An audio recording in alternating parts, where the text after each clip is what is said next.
Ok, Vladimir Poutine vient de signer un contrat très intéressant avec la République du Congo. Un contrat qui construira des gazoducs ou des tuyaux ou des pipelines partant de Pointe-Noire jusqu'à Brazzaville.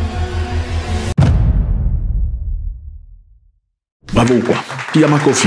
Yeah, voilà, Piyama Kofi. C'est ce genre d'histoire qu'on veut entendre. C'est très intéressant, c'est un projet grand, un projet énorme, un projet qui n'a jamais été effectué dans le passé et on essaiera de comprendre.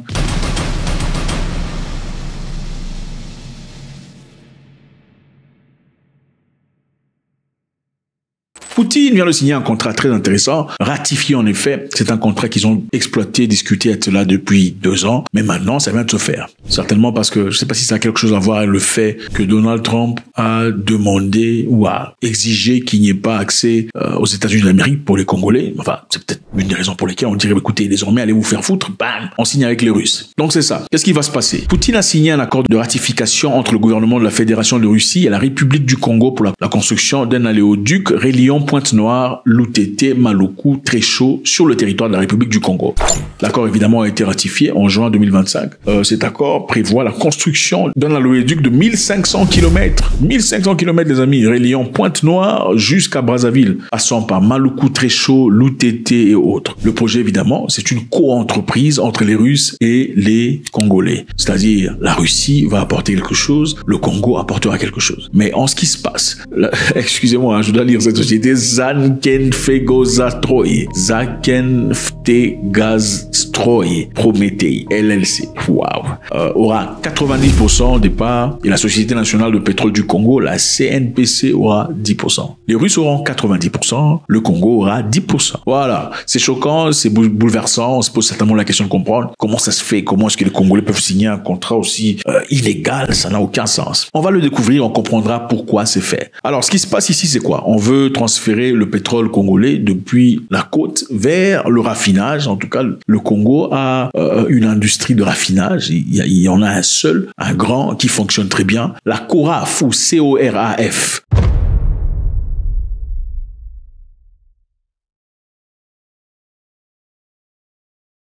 C'est pour un approvisionnement ininterrompu. L'oléoduc assumera l'approvisionnement fiable en produits pétroliers tels que, vous savez, l'essence, le diesel, le kérosène et autres, depuis Pointe-Noire, où l'unique raffinerie du pays, la Congolaise Raffinage, existe, où la CORAF traite des millions de tonnes en effet par an, jusqu'à Brazzaville et ses environs actuellement. Parce que le Congo-Brazzaville dépend principalement des transports routiers pour faire cela. Transférer le pétrole, on se sert des grands camions et tout le bazar. Et les grands camions ne viennent jamais sans difficulté. Il y a généralement transport inefficace et sujet aux perturbations en raison de difficultés d'infrastructure et des longues distances. Qu'est-ce que l'oléoduc fera? L'oléoduc rationalisera ce processus, réduisant les retards et garantissant une disponibilité constante de carburant dans le pays et dans la sous-région. La capitale qui compte environ 1 800 000 personnes. C'est-à-dire, si on transporte le carburant à travers les camions, il y a des difficultés. Il peut y avoir accident, il peut y avoir blocage routier, il peut y avoir des difficultés, des imprévus. En transférant le carburant à travers des tuyaux permanents, on est certain du montant ou du nombre ou des litres qu'on va recevoir par jour. Avec un camion, on peut pas être certain. Vous savez, surtout en Afrique, ça vient à quelle heure? 13h, 13h15, 18h? Qu'est-ce qui s'est passé dans les rues? Mais avec l'oléoduc, on est certain que ça va arriver. On peut comptabiliser, sachant que chaque jour, on produit autant. Chaque semaine, on en fait autant. Et être certain de ses caisses. Comment le Congo en bénéficie?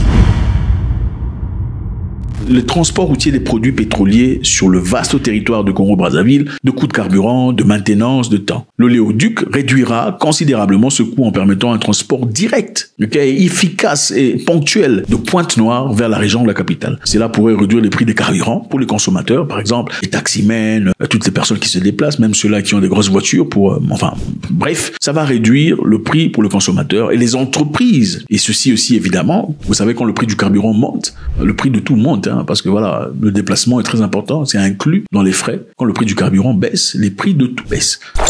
Donc ceci va stimuler l'économie, ceci va booster les activités économiques pendant 25 ans. La Russie aura 90% pendant que le Congo-Brazzaville aura 10%. Et ça sera pendant 25 ans. Je sais, je vois venir, vous poser la question, comment est-ce possible? Pourquoi on peut accepter ça? C'est un projet de co-entreprise entre une entreprise russe et la grande entreprise congolaise. Alors, qu'est-ce qui va se passer? Pourquoi 90 à 10? On travaille sur un système qu'on appelle BOOT, ou B-O-O-T. Je ne sais pas comment vous faites l'équivalent en français, je ne suis pas francophone, excusez-moi, je parle en français pour vous permettre de comprendre. Je ne suis pas francophone du tout. Ma langue de base, ce n'est pas le français, je n'ai pas étudié en français. Alors, j'ai appris le français au fait avec le temps. Ce que je veux dire, c'est quoi? BOOT, ça veut dire B, c'est pour build, O, c'est pour own, O, c'est pour operate, T, c'est pour transfer. C'est-à-dire build, construire, own, c'est-à-dire prendre propriété. OK? Opérer, operate, comme vous le comprenez, et T, c'est pour transfert. C'est-à-dire, vous construisez, quelqu'un construit les infrastructures, quelqu'un mène, les Russes viendront construire. Ils apporteront leurs infrastructures, leurs tuyaux, leurs capacités, leur expertise.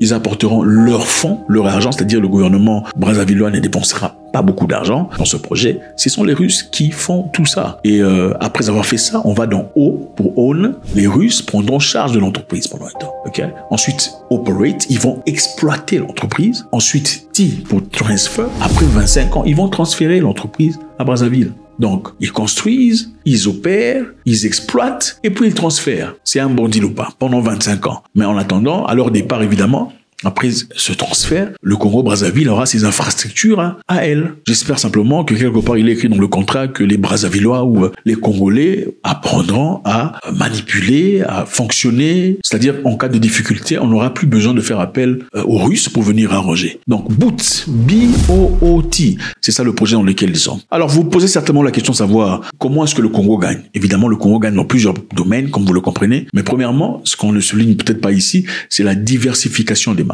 C'est-à-dire diversification de partenaires. Le Congo a été colonisé par les Français pendant très longtemps. Et les Français ont fait ce qu'ils ont fait. Ils ont créé une certaine monopolie dans beaucoup d'endroits. Et évidemment, le président a réalisé qu'il était peut-être temps de ne pas tout donner. On ne place pas tous les œufs dans un même panier. Sinon, à un moment donné, quand le panier tombe, tous les œufs s'écassent. En cas de difficulté avec la France, ça devient compliqué si vous vous fiez à la France sur tout ce que vous faites. Il est donc impérieux de diversifier ses partenaires. Il y a un vers l'Occident et un vers l'Orient ou l'Est. Donc c'est ça, c'est la première chose qui est très importante. Secondo, le contrat qu'ils ont signé avec la Russie n'aurait pas été le même contrat avec la France.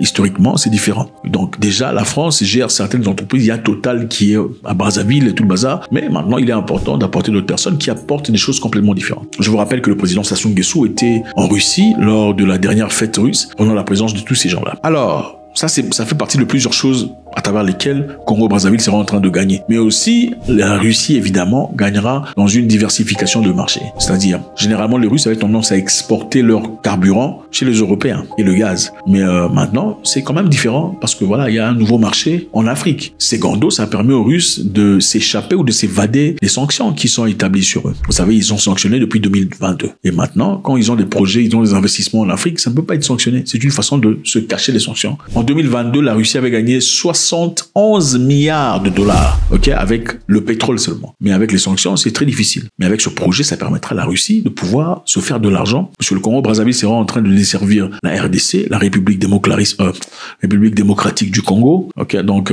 voilà, ça sera Brazzaville à peu près 1 800 000 personnes, pendant que Kinshasa a à peu près 17 millions de personnes. Ok, 17 millions de personnes, c'est tout un pays. Bien que voilà, la RDC ait des couches de pétrole, il y a malheureusement pas de moyens de raffinage. Le carburant viendra de Brazzaville vers Kinshasa pour servir à cette population. Et aussi, en faisant ce gazoduc, ça permettra à ce que ça vienne à un prix beaucoup plus abordable. N'est-ce pas ou bien? Ok, Pigama Coffee. God bless.